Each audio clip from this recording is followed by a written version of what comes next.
Parkway Gardens in Woodlawn was first constructed in the early 50s as a 13-acre co-op with winding paths.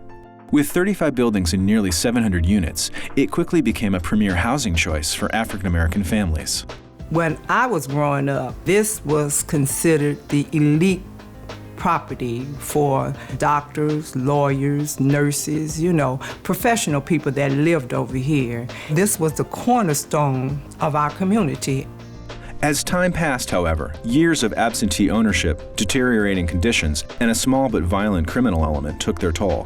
When Related Companies Midwest took possession of Parkway Gardens in 2011, determined to restore the building's former glory with a $106 million renovation, residents were understandably skeptical. They had heard it before. People had said, we're going to make the changes, and the changes never get made. We stood before the residents. We said, we'll work together, and we did that. And I think it was that trust that we built that allowed us to be successful. It was kind of challenging at first. Nobody likes changes, but Related have lived up to the commitment that they first sit down with us and told us about what they wanted to do here.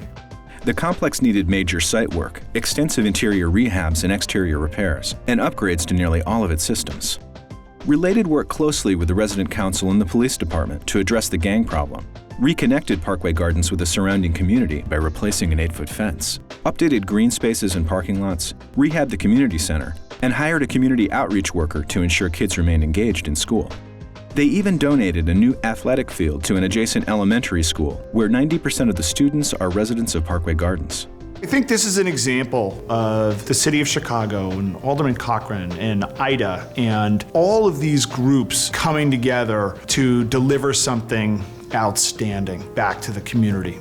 They cared about, the apartments. They went around and they allowed us to come in on some things, and they valued our opinion about where we lived and how we wanted things to be.